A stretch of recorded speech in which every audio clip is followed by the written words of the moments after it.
A storm swept England in 1703, yet one diary swore it still raged. The year was 1703, when England was struck by a storm unlike any in living memory. It began in the final days of November, when winds tore across the coasts, uprooting trees, leveling homes, and scattering ships like toys in a basin. London itself shuddered under the onslaught. Steeples wrenched from churches, roofs ripped open, thousands dead in the chaos.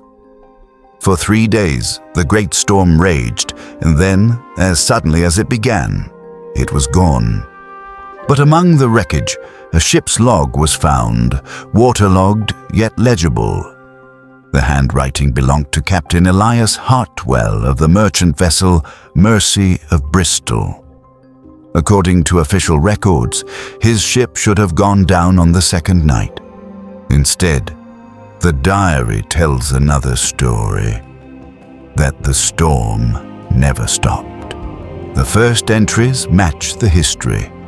Roaring winds, waves that struck like mountains, sailors lashed to the rigging as the vessel pitched into blackness. Yet after the third day, when the storm had ended for the rest of England, Hartwell's account continued. He wrote of skies that never cleared, of waves that grew taller with each passing dawn, of winds that howled like voices in the rigging. The sun has not broken through for 6 days. One line reads, "The world is cloud and water, no land, no light. We are adrift in endless night." The handwriting grows erratic as the days blur together. He writes of crewmen who no longer slept, who swore the sea had no horizon, only a void that circled forever. The compass spun without direction. Charts became meaningless. They were no longer on the known sea, but in something beyond it. A storm without end. Oh no! We're lost! The Mercy of Bristol should have reached port or perished in the gale, yet Captain Hartwell's diary insists it sailed on, into waters no chart had ever shown. His words grow stranger as the days pass. We see no stars. The sky is a black canopy, never lifting. The sea knows no shore. We sail in a circle without end. Crewmen began to whisper of curses. Some claimed the ship had slipped into another world when the storm struck, a place where no dawn could ever break. Others believed they had angered God, condemned to drift until repentance came. Yet repentance never brought light. Food spoiled. Fresh water turned brackish. Still, the sea gave no mercy.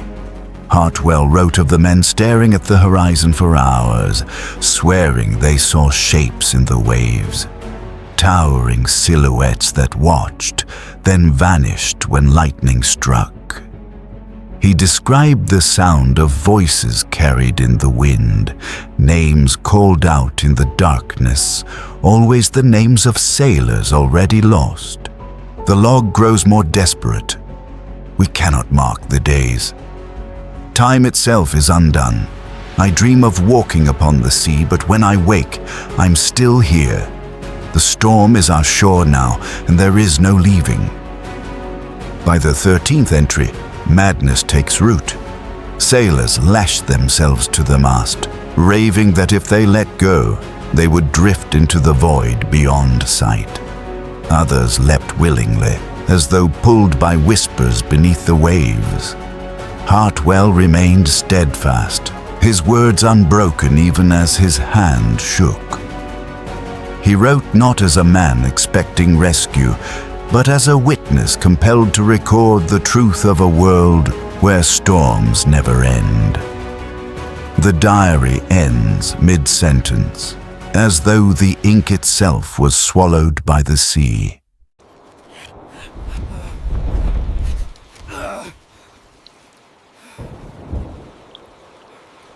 Captain Elias Hartwell's diary, though soaked and torn, preserves the steady unraveling of a man who clung to order while the sea stripped it away. At first, he writes with the discipline of command, measurements of wind, notes on rations, corrections to the course. But as the days bled into weeks, the log becomes less a record and more a confession. He wrote of hearing footsteps pacing the deck when all his crew were below, of shadows that leaned over his shoulder as he tried to chart their course by a compass that no longer obeyed. He began to see patterns in the lightning, shapes carved across the sky, messages written in flame that only he could read. "The storm speaks," he noted. "It knows my name." Crewmen whispered that the captain no longer slept. They found him at dawn still at his desk, eyes fixed on pages that bore not words but spirals, endless coils of ink drawn by his own hand. His orders grew contradictory. To sail east where no sun rose, to follow a star that none could see. The men obeyed out of fear, for Hartwell's voice carried not command, but prophecy. One sailor recorded, before he too vanished, that the captain had begun to call the storm their true master, that they had left the world of men, and only by surrender could they endure. Hartwell's last coherent entry echoes this surrender. "We do not steer the ship. The ship steers us. We belong to the wind now." After that, the handwriting fractured. The log is filled with half-drawn eyes, waves sketched into faces, words repeated until the ink bled through. Whatever sanity remained was consumed. The captain, like his crew, became part of the storm he sought to describe.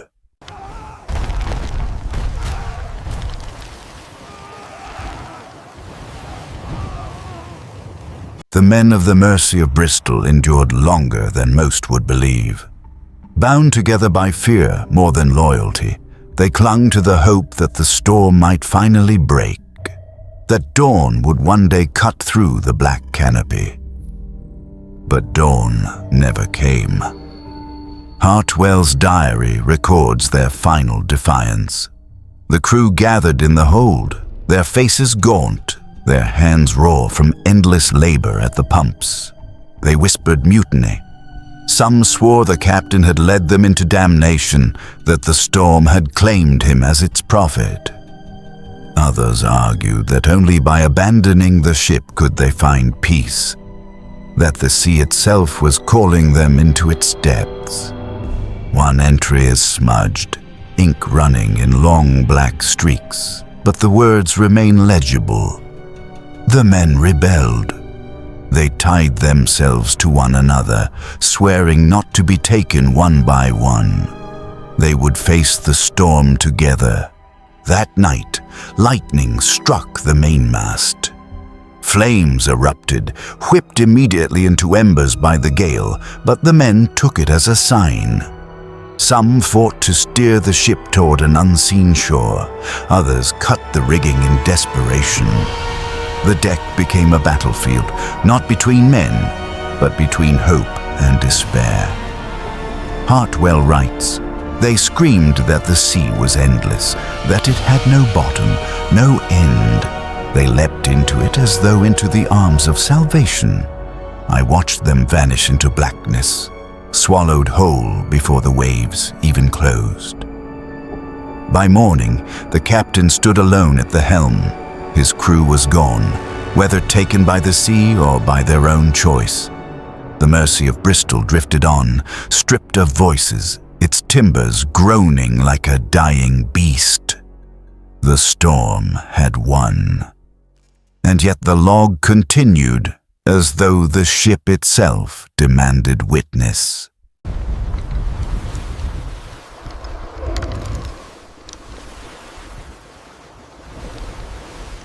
With his crew gone, Hartwell's diary shifts in tone. No longer a record of men and mutiny, it becomes a meditation on the storm itself, as if he had become its sole disciple.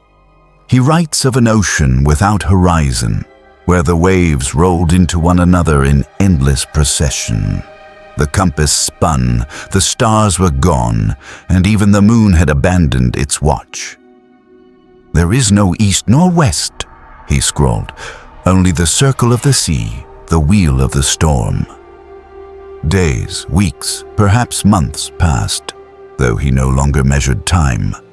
The ink blots across the page, suggesting he wrote in darkness, his lanterns long extinguished. He describes visions, towering walls of water shaped like figures, faces staring down from the clouds, voices rumbling through the thunder like sermons. What unsettles most is his claim that the ship no longer required steering. "The Mercy sails herself. I am passenger, not captain. She knows the way." He began to treat the vessel as alive, its creaking timbers a language, its groans a liturgy. To Hartwell, the ship had become both ark and tomb, bearing him deeper into a world without end. At one point, he writes of land glimpsed through the rain, jagged cliffs rising from the waves, crowned by perpetual lightning. But when he blinked, the vision was gone, and he doubted it had ever been real. Perhaps the storm itself had conjured illusions to break him. Still, he clung to the act of writing, filling the pages though he knew no one might ever read them. His words became the only proof that he still existed, adrift in a sea that denied all else. The final line of this chapter reads, "The horizon is a circle. I cannot escape it. I am part of it now." We are kept.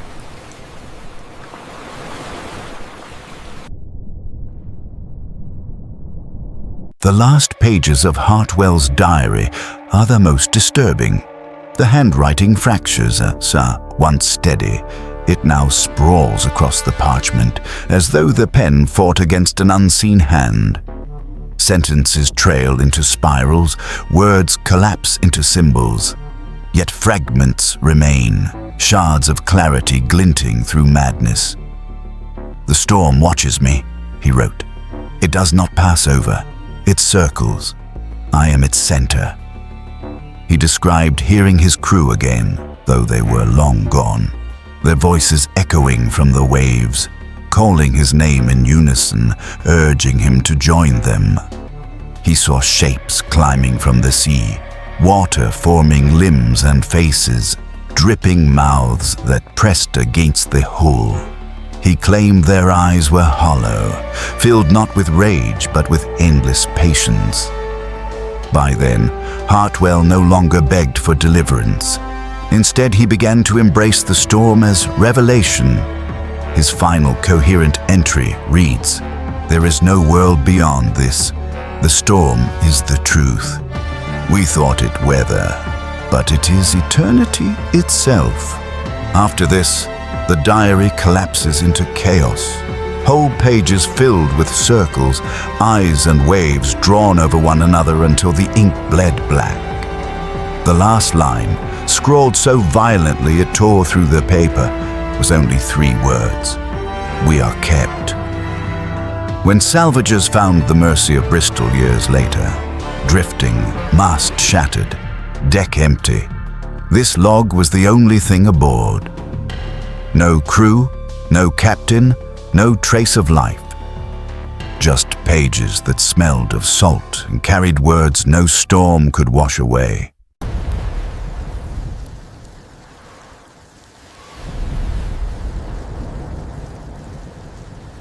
The log of the Mercy of Bristol closes not with survival, but with erasure. No record exists of her crew returning. No bodies were ever claimed by the tide.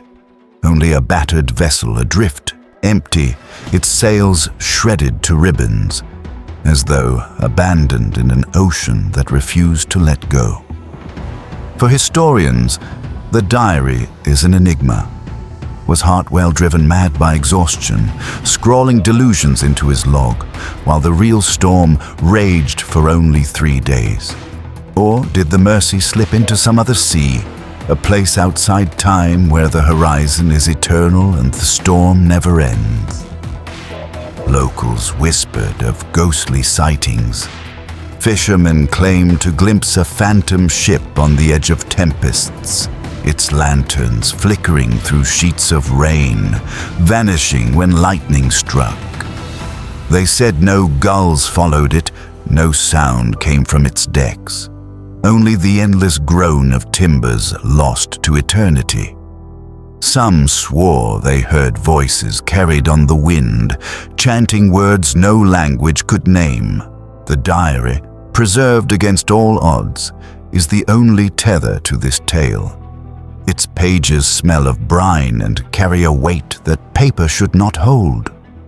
Scholars who study it describe unease, as though the storm itself breathes through the ink. One archivist wrote after reading it, "I dreamed of waves, black and without end. I awoke to the sound of wind inside the room." Perhaps the truth is simpler. A shipwreck swallowed by storm, a captain undone by madness. Yet when the pages lie open, when the words are traced with trembling fingers, the silence feels alive. Waiting, listening, promising that the storm is not gone, only waiting to be heard again. And so the Mersey of Bristol sails on, not in seas of water, but in memory. A vessel forever adrift in the storm that never ended.